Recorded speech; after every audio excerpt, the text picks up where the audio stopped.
الحمد لله وكفى والصلاة والسلام على سيد الرسل وخاتم الأنبياء خصوصا على سيد الرسل وخاتم الأنبياء وعلى آله وأصحابه الأتقياء الذين هم خلاصة العرب العرباء وخير الخلائق بعد الأنبياء أما بعد فأعوذ بالله من الشيطان الرجيم بسم اللہ الرحمن الرحیم افحسبتم انما خلقناکم عبثا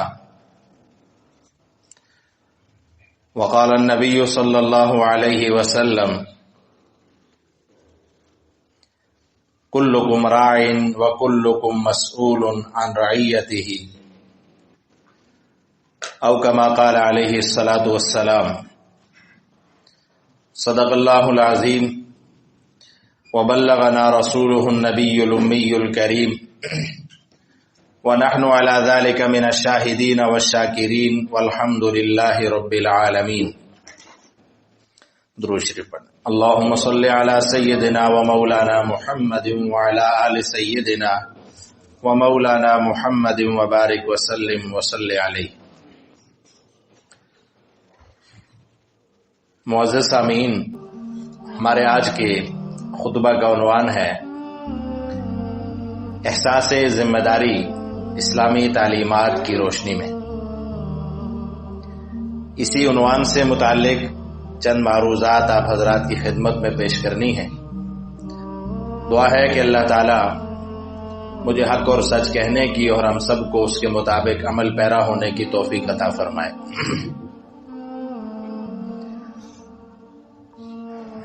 احساس ذمہ داری کا مطلب یہ ہے کہ ایک انسان کے اوپر جو فرائض، جو ذمہ داریاں اس کے رب نے اور اس کے معاشرے نے، اس کی قوم نے کسی بھی حوالے سے اس پہ جو ذمہ داریاں عائد کی ہیں، ان ذمہ داریوں کو پورا کرنا، ان کا احساس کرنا اور حتی الامکان اپنے آپ کو ان کے لیے تیار رکھنا اور ان ذمہ داریوں کو ان اصول و ضوابط کی حدود کے اندر رہتے ہوئے پورا کرنا. بنیادی طور پہ اگر دیکھا جائے تو کوئی بھی انسان ایسا نہیں ہے جس کے اوپر کسی قسم کی کوئی ذمہ داری نہ ہو. ہر انسان، خواہ وہ معاشرے کے ایک چھوٹے طبقے سے تعلق رکھتا ہو یا وہ کسی بڑے طبقے سے تعلق رکھتا ہو، پڑھا لکھا انسان ہو یا ان پڑھ ہو، عالم ہو یا جاہل ہو، کم علم ہو، امیر ہو، غریب ہو، بادشاہ ہو یا فقیر ہو، کسی نہ کسی حوالے سے وہ ذمہ داریوں کا حامل ہے. ان ذمہ داریوں کا احساس کرنا اور انہیں پورا کرنا یہ اس کا فرض ہے. اور جب معاشرے کا ہر انسان اپنی ذمہ داریوں کا احساس کرتا ہے، اپنے اوپر عائد فرائض کو پورا کرتا ہے، تو اس سے انسانی معاشرہ ترقی کرتا ہے، امن قائم ہوتا ہے، ایک دوسرے کو اس کی دہلیز پہ اس کے حقوق ملتے ہیں. اگر ہم ذمہ داریوں کو دیکھیں تو اللہ رب العالمین نے جہاں تمام انسانوں پہ ذمہ داریاں عائد کی ہیں، وہاں خصوصاً اللہ تعالیٰ نے انبیاء کرام علیہ السلام کا جو ایک مخصوص درجے کا، افضل درجے کا ایک طبقہ تھا، ان پہ بھی اللہ تعالیٰ نے بہت بڑی بڑی ذمہ داریاں ڈالی. اور اگر ہم اللہ کی کتاب کا مطالعہ کریں تو ہمیں جا بجا یہ احساس ہوتا ہے کہ انبیاء سے بڑھ کر اپنی ذمہ داریوں کو پورا کرنے والی کوئی بھی شخصیت ان کے مقابلے میں نہیں تھی. حضرت آدم علیہ السلام سے لے کر حضور صلی اللہ علیہ وسلم تک جتنے بھی انبیاء آئے، سب کا تذکرہ ہم پڑھیں تو انہوں نے بغیر کسی وقفے کے بغیر کسی جو ہے لچک کا مظاہرہ کرتے ہوئے، بغیر کسی وقفے کے ہر آن اپنی ذمہ داریوں کو پورا کیا۔ ہم حضرت نوح علیہ السلام کا اگر ذکر پڑھیں تو وہ فرماتے ہیں کہ رب انی دعوت قومی لیلا ونہارا فلم یزدہم دعائی الا فرارا۔ اللہ میں نے رات دن اپنی قوم کو دعوت دی، اللہ میں نے ان کو چھپ کر بھی دعوت دی، اعلانیہ بھی دعوت دی، اور اتنا میں نے ان کو دعوت دی کہ یہ مجھ سے دور بھاگنے لگے، تنگ آ گئے مجھ سے۔ اور آپ جانتے ہیں کہ 950 سال کا ایک عرصہ تھا جو حضرت نوح علیہ السلام نے صرف اپنی ذمہ داریاں پورے کرتے گزارا۔ حضرت ابراہیم علیہ السلام کی ذمہ داریوں کو دیکھیں تو انہوں نے کیا کیا مشکلات برداشت کی، لیکن اپنی ذمہ داری نہیں چھوڑی۔ حضرت یوسف علیہ السلام کا تذکرہ پڑھیں، حضرت موسیٰ علیہ السلام کا تذکرہ پڑھیں، خود نبی کریم صلی اللہ علیہ وسلم، اللہ رب العالمین نے آپ سے فرمایا سورہ مائدہ میں، یا ایھا الرسول بلغ ما انزل الیک من ربک، اے پیغمبر صلی اللہ علیہ وسلم، آپ پہ جو اللہ کی کتاب اپنے رب کی طرف سے نازل کی جا رہی ہے آپ اس کی تبلیغ کریں۔ تو رسول اکرم صلی اللہ علیہ وسلم نے صرف تبلیغ ہی نہیں کی، اس کا حق ادا کر دیا۔ اور آپ اتنی حرص کرتے تھے اپنی قوم کے ایمان لانے کی کہ اللہ رب العالمین کو یہ کہنا پڑا کہ وما اکثر الناس ولو حرصت بمؤمنین، میرے حبیب آپ کی جتنی خواہش ہے، آپ چاہتے ہیں کہ سارے لوگ ایمان لے آئیں، آپ اتنے زیادہ خواہش مند ہیں اس بات کے، لیکن رب العالمین کی بھی ایک مشیت ہے، وہ یہ کہ سب کے سب ایک ایمان پہ جمع نہیں ہو سکتے، البتہ یہ ہے کہ آپ اپنی کوشش کو جاری رکھیں۔ اللہ رب العالمین نے یہاں تک فرمایا ان علیک الا البلاغ، آپ پہ تو پیغام پہنچانا ہے، راہ راست پہ وہ آتے ہیں یا نہیں اس کی ذمہ داری آپ پہ نہیں ہے، جو آپ کی ذمہ داری ہے وہ یہ ہے کہ ان تک اپنا میسج وہ پہنچانا۔ اور رسول اللہ صلی اللہ علیہ وسلم نے اپنی اس ذمہ داری کا اتنا احساس فرمایا کہ حجۃ الوداع کے موقع پہ جب آپ کے سامنے تقریباً 1.5 لاکھ کے قریب صحابہ کرام جمع تھے، اس وقت آپ صلی اللہ علیہ وسلم نے ان سے مخاطب ہو کے فرمایا کہ مجھے بتاؤ الا هل بلغت، کیا میں نے اللہ کا پیغام تم سب تک پہنچا دیا ہے؟ تو سب آواز بلند کر کے یہ کہتے ہیں کہ قد بلغت الرسالہ وادیت الامانہ ونصحت الامہ، اے اللہ کے حبیب صلی اللہ علیہ وسلم، آپ نے ہم تک اللہ کا پیغام پہنچا دیا ہے، جو امانت آپ کے پاس تھی وہ آپ نے ہمیں دے دی ہے، وَنَصَحْتَ الْأُمَّةَ، اور آپ نے امت کی خیرخواہی کا حق ادا کر دیا ہے۔ اور جب یہ بات انہوں نے کہی تو آپ صلی اللہ علیہ وسلم نے آسمان کی طرف دیکھتے ہوئے اپنے رب کی طرف مخاطب ہو کے فرمایا، اے اللہ تو گواہ رہ، یہ تیرے بندے بھی گواہی دیتے ہیں کہ میں نے اپنی ذمہ داری کو پورا کیا۔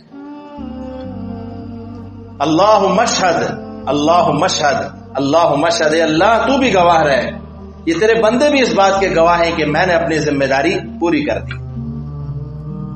اور آپ صلی اللہ علیہ وسلم نے فرمایا کہ بلغوا عنی ولو آیا، اور فرمایا کہ فلیبلغ الشاہد الغائب، اے میرے اصحاب، آج میرا پیغام جو تم تک پہنچ چکا ہے، اب تم میں سے جو لوگ یہاں حاضر ہیں ان پہ لازم ہے کہ وہ میرا یہ پیغام ان لوگوں تک پہنچا دیں جو یہاں موجود نہیں ہیں، غائبین تک میرا پیغام پہنچا دیں۔ آپ صلی اللہ علیہ وسلم کے اس حکم کی لاج رکھتے ہوئے آپ اصحاب رسول کی تاریخ پڑھیں، انہوں نے دنیا کا ہر کونا جو ہے وہاں تک وہ پہنچنے کی کوشش کی، جہاں تک ان کے لیے پاسبل تھا وہ پہنچے، آرمینیا، آذربائیجان اور ترکی اور اس کے جزیرے، اور آپ دیکھیں یہاں ہمارے بر صغیر پاک و ہند میں بھی اصحاب رسول کی خبریں ملتی، کہاں کہاں تک وہ پہنچے، صرف آپ صلی اللہ علیہ وسلم کے اس حکم کی لاج رکھتے ہوئے وہ جو امانت، جو ذمہ داری آپ صلی اللہ علیہ وسلم نے ان کے ذمہ لگائی تھی کہ اب میرا یہ دین تم نے لوگوں تک پہنچانا ہے. حضرت ابو ایوب انصاری رضی اللہ تعالیٰ عنہ جو میزبان پیغمبر تھے، جو مدینہ طیبہ میں آپ صلی اللہ علیہ وسلم جب ہجرت کے بعد تشریف لائے تو ان کے گھر میں ٹھہرے تھے. ان کی قبر مبارک آپ کو اس دنیا میں اور ترکی کے ایک ملک میں ملے گی. حالانکہ وہ تو ہم دعائیں کرتے ہیں کہ ہم مدینہ پہنچیں، اللہ ہمیں وہاں کی زیارت نصیب کرے، روضہ رسول پہ ہم پہنچیں، لیکن وہ لوگ اس جگہ کو چھوڑ کے جہاں پہ ایک ایک نماز کا جو ثواب ہے 50,000 نمازوں کے برابر ثواب، وہ بھی اس بات سے آگاہ تھے، لیکن اپنی ذمہ داری کا انہیں احساس تھا کہ کل اگر اللہ کے حبیب ہم سے پوچھے کہ میں نے تمہیں ذمہ لگایا تھا کہ میرا دین تم نے لوگوں تک پہنچانا ہے، کیا پہنچایا تم نے؟ تو ہم کیا جواب دیں گے؟ تو ذمہ داری کا احساس آپ صلی اللہ علیہ وسلم نے اصحاب رسول کو دلایا. اس لیے سامعین محترم، ایک انسان، ایک مسلمان خاص طور پہ اس پہ یہ لازم ہے کہ وہ اللہ کا دین، جو اللہ کے نبی صلی اللہ علیہ وسلم کا اس تک پہنچا پیغام، اس پیغام کو دوسروں تک پہنچائے. آپ صلی اللہ علیہ وسلم نے فرمایا بلغوا عنی ولو آیا، میری طرف سے میرا جو پیغام ہے لوگوں تک پہنچاؤ، اگرچہ وہ ایک آیت ہی کیوں نہ ہو. اگر تم نے ایک آیت سیکھ لی ہے، اللہ نے تمہیں اس کا علم دے دیا ہے، تو تم پہ لازم ہے کہ تم دوسروں کو وہ سکھاؤ. یہ نہیں کہ بہت بڑا علم تمہارے پاس جمع ہو تو پھر تم اس ذمہ داری کے جو ہے ذمہ دار ٹھہرو گے، بلکہ فرمایا ایک آیت بھی اگر تمہیں پتا ہے، ایک حدیث بھی تمہیں معلوم ہے، تو اسے دوسروں کو سکھاؤ. معلوم ہوا کہ یہ صرف استاد کا کام نہیں ہے کہ وہ کلاس میں بیٹھ کے لیکچر دے، یا یہ صرف ایک ممبر پہ بیٹھنے والے مفتی کا یا عالم کا کام نہیں ہے. یہ ہر مسلمان کا کام ہے جس کے پاس بھی دین کا علم جتنا آیا وہ اسے آگے ڈیلیور کرے، پہنچائے اسے دوسروں تک. سامعین محترم، نبی کریم صلی اللہ علیہ وسلم نے ہمیں اپنی ذمہ داریوں کا احساس کرتے ہوئے، دلاتے ہوئے یہ ارشاد فرمایا کہ تم میں سے ہر شخص ذمہ دار ہے، اور ہر ایک سے اس کی ذمہ داریوں کے بارے میں پوچھا جائے گا. یعنی جس کی جو ذمہ داری ہے اس سے اس کی ذمہ داری کا سوال ہوگا. جس طرح ایک مسلمان پہ اللہ کی عبادت کی ذمہ داری ہے، تو یہ سوال اسی سے ہوگا کہ تم نے اللہ کی عبادت کس حد تک کی. اس لیے آپ سمجھتے ہیں کہ جو فرائض، جو عبادات ہوتی ہیں، وہ کوئی کسی کی جگہ نہیں کر سکتا. مطلب میری جگہ کوئی نماز پڑھ لے تو وہ ادا نہیں ہوگی. نماز مجھ پہ فرض ہے اور مجھ سے ہی اس کی جو ہے نا پرسش ہوگی، اس کا کوئی اور نہیں متبادل. اس طرح دیگر عبادات ہیں، کیونکہ میں اس کا ذمہ دار ہوں، مجھ سے اس کی ذمہ داری کے بارے میں سوال ہوگا. تو عبادت ہمارا دنیا میں آنے کا مقصد ہے. اللہ تعالیٰ نے ہمیں کیوں پیدا کیا؟ اپنی عبادت کے لیے پیدا کیا. تو ہم اس ذمہ داری کا سب سے پہلے احساس کریں، اپنے خالق اور مالک کو پہچانیں کہ ہم کیوں دنیا میں آئے، کس نے ہمیں اس دنیا میں بھیجا، ہمارے اس دنیا میں آنے کا مقصد کیا ہے. اپنے مقصد کو پہچانیں اور پھر اس کے مطابق اپنی زندگی کو گزاریں. بڑا ہی بدقسمت ہے وہ شخص جو اپنے مقصد حیات کو نہ پہچانے. اس لیے اس ذمہ داری کا احساس کرتے ہوئے ہم اپنے معاشرے کے اندر مختلف طبقات میں تقسیم ہوتے ہیں، اور مختلف شعبہ جات سے وابستگی کے حوالے سے ہم پہ مختلف طرح کی ذمہ داریاں ہوتی ہیں. جو بندہ جس قدر کسی عہدے کا حامل ہے اس قدر اس کی ذمہ داریاں بھی زیادہ ہوتی ہیں.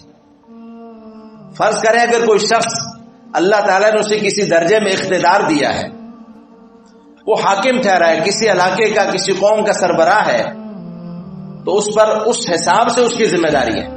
اب اس پہ صرف اس کا اپنا بوجھ نہیں ہے، اپنی قوم کا بھی بوجھ اس پہ ہے. لہذا اسے اس بات کا احساس کرنا کہ اللہ تعالیٰ مجھ سے میری اس رعیت کے بارے میں بھی پوچھے گا. کہ میں نے ان کا خیال رکھا یا نہیں رکھا، میں نے ان کے حقوق ان کو دیے یا نہیں دیے، میں نے ان کے درمیان انصاف قائم کیا یا نہیں کیا۔ نبی کریم صلی اللہ علیہ وسلم نے ارشاد فرمایا کہ وہ شخص جسے اللہ تعالیٰ کسی قوم کی کسی رعیت کا امیر مقرر کر دے اور اس کے بعد وہ ان کے ساتھ خیر خواہی والا معاملہ نہ کرے، تو آپ صلی اللہ علیہ وسلم نے فرمایا کہ اللہ نے اس پہ جنت حرام کر دی۔ حرم اللہ علیہ الجنہ، ایسا شخص جو کسی قوم کا سربراہ بنے اور پھر اپنی قوم کی خیر خواہی نہ کرے تو اس پہ اللہ جنت حرام فرما رہے ہیں۔ مطلب یہ ہے کہ اب ضروری نہیں کہ کسی اسٹیٹ کا وزیر اعظم یا کوئی منسٹر یا کوئی صدر جو ہے وہی امیر اس کو کہتے ہیں اور اس کے بعد ہم سب تو بری ذمہ ہو گئے۔ بھائی ہم جس طبقے میں بھی جہاں رہتے ہیں، ہمارے ماتحت 10 لوگ ہیں یا 10,000 ہیں، ہم ان کے ذمہ دار ہیں، ہم ان کے ساتھ بھلائی کرنے کے ذمہ دار ہیں۔ جہاں تک ہماری ذمہ داری ان کے حقوق کے حوالے سے ہے اس میں اللہ تعالیٰ ہم سے پوچھے گا۔ آج ہمارا المیہ اس حد تک ہے کہ ہم اپنی ذمہ داریوں کو تو بھول بیٹھے ہیں اور دوسروں کی ذمہ داریوں پہ صبح و شام ہم تبصرے کر رہے ہوتے ہیں۔ جتنا ہم 24 گھنٹے میں سے وقت دوسروں کی ذمہ داریوں پہ تبصرے کرتے گزار دیتے ہیں، اس میں سے اگر ہم 10% بھی اپنی ذمہ داریوں پہ تبصرہ کر کے اور اپنا محاسبہ کر کے گزارے ہیں تو میرا خیال ہے کہ ہم سب ٹھیک ہو جائیں گے اور ہمارے جو غفلت ہے وہ ختم ہو جائے گی۔ اپنا محاسبہ کرنا، اپنا احتساب کرنا، خود احتسابی کا جو عمل ہے یہ بہت بڑی چیز ہے جو کہ آج کے زمانے میں مفقود ہے۔ سامعین محترم، جب اللہ تعالیٰ نے اصحاب رسول کو حضور صلی اللہ علیہ وسلم کے بعد خلافت عطا فرمائی تو اگر ہم ان کے تذکرے پڑھیں، حضرت ابوبکر صدیق رضی اللہ تعالیٰ عنہ نے جو پہلا خطبہ دیا تھا، ہم نے پیچھے ایک جمعہ پہلے اس کا خطبہ کا ذکر بھی کیا تھا کہ آپ نے اپنی اس ذمہ داری کی کتنی فکر کی اور آپ نے فرمایا کہ میرے لیے اللہ سے دعا کرو کہ اللہ تعالیٰ مجھے جو ذمہ داری میرے سر پہ پڑی ہے اللہ میرا معاون اور مددگار ہو، اور تم میں سے ہر شخص جو کمزور ہے میرے نزدیک وہ طاقتور ہے جب تک کہ میں اس کو اس کا حق نہ دلا دوں، اور جو طاقتور ہیں اگر انہوں نے کسی کا حق چھینا ہے تو میرے نزدیک وہ کمزور ہیں جب تک کہ میں مظلوم کو انصاف نہ دلا دوں، ان ظالموں کا احتساب نہ کروں۔ اور حضرت عمر ابن خطاب رضی اللہ تعالیٰ عنہ کا دور خلافت تو اتنا شاندار ہے کہ اگر ہم ان واقعات کو پڑھیں ہمیں لگتا ہے کہ جیسے ہم کوئی ایک خیالی ایک کہانی پڑھ رہے ہیں۔ آج کے دور کو اگر ہم دیکھیں اور پھر اس دور کو دیکھیں، کتنا ذمہ داری کا احساس تھا کہ آپ راتوں کو گشت کرتے ہیں، جگہ جگہ گھروں کے آس پاس گھومتے ہیں، دیکھتے ہیں کہ کہیں کوئی مستحق، کوئی غریب، کوئی لاچار، کوئی بھوکا، کوئی ایسا نہ ہو کہ وہ بھوکا رہے اور اللہ تعالیٰ مجھ سے پوچھے کہ تمہاری رعایت میں، تمہاری رعایا میں، تمہارے زیر نگرانی علاقوں میں فلاں شخص تھا، فلاں گھر تھا، وہ بھوکا تھا، تم نے اس کا احساس کیوں نہیں کیا؟ اور وہ مشہور واقعہ تو ہم سب نے سنا ہوگا کہ ایک گھر کے قریب پہنچتے ہیں، دیکھا ہانڈی ابل رہی ہے، بچے رو رہے ہیں، آپ نے پوچھا کہ کیوں نہیں ان کو آپ کھانا کھلا کے سلا رہی ہیں؟ تو کھانا ہو تو میں سلاؤں، ان کو کھلاؤں۔ دیکھا تو ہانڈی جو ہے نا وہاں پہ جو ہے نا وہ خالی ایک پتیلا ہے اور اس کے اندر پانی ہے اور اس کے اندر پتھر ہیں۔ آپ گئے اور جا کر خود اپنے کندھوں پہ، حالانکہ آپ کا خادم بھی آپ کے ساتھ ہے، آپ نے خود اپنے کندھوں پہ بوری اٹھائی۔ اس خادم نے کہا میں اٹھا دیتا ہوں، میں آپ کے ساتھ ہوں۔ آپ کا خادم فرمایا کہ کل قیامت میں بھی تم میرا بوجھ اٹھاؤ گے، اگر وہاں اٹھا سکتے ہو تو یہاں بھی اٹھا لو، یہ میری ذمہ داری ہے، میں نے پوری کرنی ہے۔ لا کر اس کے گھر پہنچاتے ہیں اور اسے کہتے ہیں ان بچوں کو کھلاؤ جب تک یہ ہنسیں گے نہیں، ان کی بھوک ختم نہیں ہوگی، یہ مطمئن نہیں ہوں گے میں یہاں سے نہیں جاؤں گا۔ اور اس خاتون کو احساس تک نہیں ہونے دیا کہ میں وقت کا خلیفہ ہوں۔ یہ جو ذمہ داری کا احساس ہے، آپ دیکھیں خود اپنے اونٹ کو جو ہے وہ زخمی ہو گیا کسی وجہ سے، خود اس کو مرہم پٹی کر رہے ہیں۔ کسی نے کہا آپ کسی خادم کو کہہ دیں، اور میں اللہ تعالیٰ مجھ سے پوچھے گا کہ تمہارا یہ اونٹ تھا، تم نے اس کا خیال کیوں نہیں رکھا؟ کام تم اس سے لیتے تھے۔ یعنی بہت بڑی ذمہ داری خلیفہ وقت ہو کر بھی وہ کتنی چھوٹے درجے پہ آ کے اپنی ذمہ داری کا اپنے جانور تک کا خیال رکھ رہے ہیں. سامعین محترم، اس لیے ایک حاکم اور امیر مقرر ہونا کسی قوم پر، چند افراد پر، یہ کوئی چھوٹی ذمہ داری نہیں ہے. اللہ تعالیٰ ہمیں ذمہ داریوں کا احساس کرنے کی توفیق دے. پھر آپ دیکھیں ایک امیر کے حوالے سے تو بہت ساری جو ہدایات اور رہنمائیاں ہیں، لیکن معاشرے کے دوسرے طبقے جو ہیں وہ بھی بہت بڑی. آپ جانتے ہیں کہ انسانوں کا جو ایک معاشرہ ہوتا ہے اس میں ہر ایک کردار کا اپنا ایک رول ہوتا ہے. یعنی یہ نہیں کہ کوئی ایک طبقہ ذمہ داریاں پوری کرے. جیسے ہم فرض کریں کہ ایک جگہ کو ہم گرم کرنا چاہتے ہیں تو ہم کوشش کرتے ہیں کہ تمام راستے جو ہوا اندر آنے کے ہیں، ٹھنڈی ہوا، وہ بند کریں، تو پھر جو ہے وہ جگہ گرم ہوتی ہے. اب کئی سوراخ کھلے ہوں اور ایک کو ہم بند کریں تو کام نہیں چلتا. اسی طرح اگر ہم معاشرے کو ترقی دینا چاہتے ہیں تو سب مل کے اپنا رول پلے کریں گے تو معاشرہ ترقی کرتا ہے.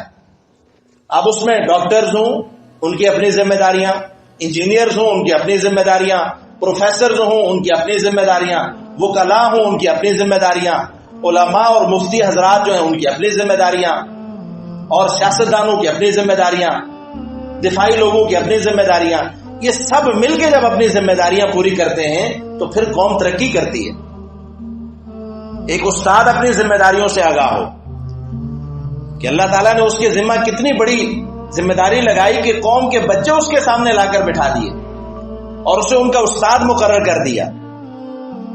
کیا وہ استاد اپنی ذمہ داریوں سے آگاہ ہے، یا اس کا مقصد یہ ہے کہ بس مجھے سیلری ملے، مجھے نوکری مل گئی، ملازمت مل گئی، میرا کام تو آ کر یہاں حاضر ہونا ہے اور بچوں کے سامنے آ کے بیٹھنا ہے، سیکھتے ہیں سیکھیں، نہیں سیکھتے بھاڑ میں جائیں. اب دیکھیں کئی کالجز میں ہم نے تو مشاہدہ کیا اس بات کا کہ آئے بیٹھے اور چلے گئے.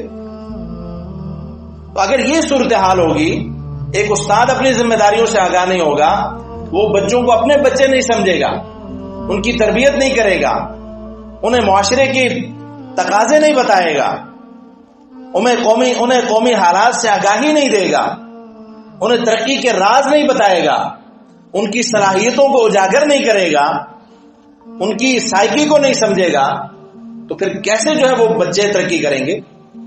اس نے صرف اپنا جو ہے نا اپنی ذمہ داریوں کو نہیں چھوڑا، بلکہ اس نے اس قوم کا خون کیا ہے، اس نے اس قوم کے ساتھ زیادتی کی ہے، اپنی نسل کے ساتھ زیادتی کی ہے، اپنے مستقبل کو اس نے داؤں پہ لگایا ہے، قوم کا مستقبل برباد کیا ہے. اس لیے ایک استاد کی بہت بڑی ذمہ داری. آپ صلی اللہ علیہ وسلم استاد ہونے پہ فخر فرمایا کرتے تھے کہ انما بعثت معلما، اللہ نے مجھے معلم بنا کے بھیجا. اور آپ دیکھیں آپ صلی اللہ علیہ وسلم نے آپ کے پاس جو اصحاب آئے، وہ اس وقت ایسا نہیں تھا کہ بچے چھوٹے چھوٹے بچے اٹھ کے آپ کے پاس آئے اور آپ نے ان کو پڑھایا. بڑی عمر کے لوگ آئے اور آپ نے ان کو، ان لوگوں کو جو بدو تھے، جو پڑھنا لکھنا نہیں جانتے تھے، تعلیم سے ناواقف تھے، آپ نے ان کو کیسا بنایا؟ علامہ اقبال نے کہا کہ تمدن آفری آئین خلاق جہانداری، وہ صحرائے عرب یعنی شتر بانوں کا گہوارہ. شتر بانوں کو آپ نے ایسا بنایا کہ وہ قوم کی قیادت کرنے لگ گئے. بلکہ قوم کی کیا، حضرت عمر نے اسلام لایا تو وہ بچے تو نہیں تھے، لیکن آپ اندازہ کریں کہ 23 سالوں میں کتنا علم اللہ کے نبی نے ان کو سکھا دیا، قیادت کے کیسے گر انہیں سکھا دیے، عدالت کی کیسی رمز انہیں اس سے واقف کیا، انہیں کیسی رموز انہیں سکھائیں کہ دنیا میں جوڈیشری کے حوالے سے، عدالتی نظام کے حوالے سے حضرت عمر کا قانون ایک مثالی قانون ہے. کتنے عرصے میں سیکھا وہ، کتنے عرصے میں حضرت عثمان کے اندر حیا کے اوصاف پیدا فرمائے، کتنا عرصہ لگا کہ حضرت علی کی شجاعت ایک مثالی شجاعت بن گئی. مطلب یہ ہے کہ آپ جب ذمہ داریوں کو منوعن پورا کرتے ہیں تو پھر اس کے لیے صدیاں نہیں چاہیے ہوتی ہیں. اس کے لیے آپ کو 10-15 سال کا عرصہ بھی مل جائے تو آپ قوم کو اپنے پاؤں پہ کھڑا کر سکتے ہیں. یہی استاد کا کام ہوتا ہے. اور اس کے ساتھ ضروری کہ استاد کو رسپیکٹ بھی دی جائے. ہمارے معاشرے میں استاد کو وہ مقام نہیں ملتا جس کا وہ مستحق ہوتا ہے. تو سامعین محترم، استاد اپنی ذمہ داریوں کو پورا کرے اور اس کے ایک جو ہے بحیثیت والدین ہم اپنا محاسبہ کریں. کیا ہم بحیثیت والدین بھی اپنے بچوں کے حوالے سے آگاہ ہیں؟ اللہ تعالیٰ تو فرماتے ہیں قوا انفسکم واہلیکم نارا. سب سے پہلے اپنی فکر کرو، پھر اپنی اولاد کی فکر کرو. کیا ہم گھر میں اپنی اولاد کو وہ تربیت والا ماحول دیتے ہیں، یا ان کو آزاد چھوڑا ہوا ہے کہ وہ جس تہذیب میں چاہیں رنگ جائیں؟ کوئی انہیں جیسے جس طرف پھیرے، جس طرف ہمارے جو ہے سوشل میڈیا کے ذرائع ہیں ان کو جس طرف پھیرے وہ پھر جائیں. میڈیا ان پہ جس طرح کی محنت کر رہا ہے وہ ادھر اس طرف پھر جائیں. یا ہم بھی کوئی محنت کر رہے ہیں، یا ہم بھی اپنی اولاد کے نظریے کی اور ان کے کردار کی فکر کر رہے ہیں. اولاد تو اتنی بڑی اولاد اللہ کی نعمت ہے اور اتنی بڑی ذمہ داری ہے اس کے حوالے سے کہ خالی ذہن کا بچہ اللہ ہمیں عطا کر دیتے ہیں، 2 3 4 جتنے جس کے ہوں. یعنی وہ تو گھر میں ایک استاد ہے والدین، اور ایسا استاد کہ جس کی ہر ایک ادا کو اس کا بچہ دیکھ رہا ہوتا ہے. کیا کبھی ہم نے اس بات پہ غور کیا کہ ہمارا بچہ ہمارے ایک ایک بات کو نظر میں رکھے ہوئے ہے؟ ہم اس کے سامنے اپنے آپ کو کیسے ٹھیک کریں؟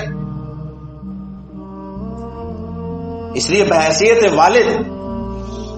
والدین بہت بڑا فرض اور قرض ہے ہمارے اوپر اپنی اولاد.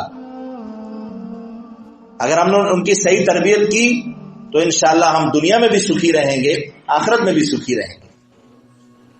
اور اگر ہم نے اپنی اولاد کی تربیت میں غفلت کی تو دنیا میں تو ہم اس کا خمیازہ بھگتتے ہیں نا، وہ تو نظر آتا ہے. پھر جب اپنی اولاد 6 مہینے بعد بھی اپنے والد کا حال احوال نہیں پوچھتی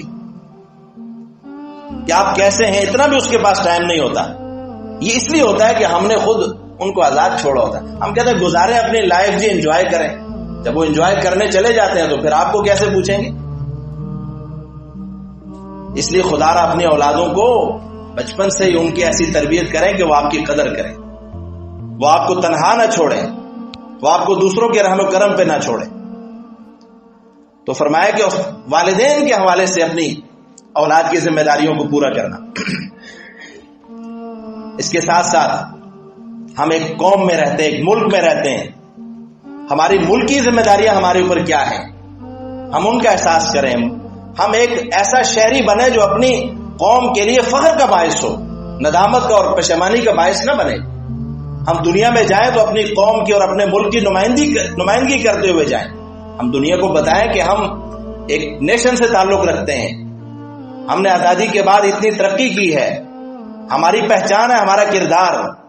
اگر ہم دنیا میں جا کر اپنی ملک کی اور اپنی قوم کی ترقی کا باعث نہیں بنتے، ان کا اچھا تعارف ہم نہیں پیش کر سکتے، اچھا نمونہ نہیں پیش کر سکتے، تو کم سے کم اتنا بھی نہ کریں کہ قوم کے لیے شرمندگی کا باعث بنے. اپنے نظریے سے اور اپنے وطن سے محبت کریں، اپنی قوم سے محبت کریں، اپنی روایات اپنے کلچر سے محبت کریں، اپنی ثقافت سے محبت کریں. یہ ہماری قومی ذمہ داریاں ہیں. اور اپنی زبان سے محبت کریں. دنیا میں کوئی ایسا طبقہ آپ کو نہیں ملے گا جو اپنی زبان کو تو اس نے پیٹھ پیچھے پھینکا اور دوسروں کی زبان اور دوسروں کے کلچر کا وہ حامل ہو. ہم کیوں اپنے کلچر اور اپنی زبان کی ناقدری کرتے ہیں؟ ماؤ زے تنگ نے کہا تھا کہ میں دنیا کو بتانا چاہتا ہوں کہ چائنا کے لوگ گونگے نہیں ہیں.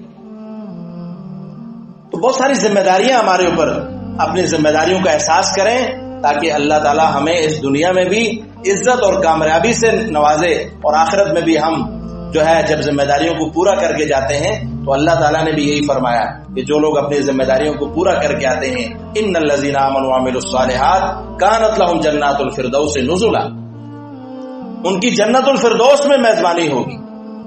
وہاں ان کو جا کے جنت الفردوس میں اللہ تعالیٰ عزت و اکرام سے نوازے گا اور ان سے کہا جائے گا کہ ادخلوها بسلام، سلامتی اور پروٹوکول کے ساتھ جنت میں داخل ہو جاؤ. تو اللہ تعالیٰ ہم سب کو اپنی ذمہ داریوں کا احساس کرنے کی توفیق عطا فرمائے. فما علینا الا البلاغ المبین.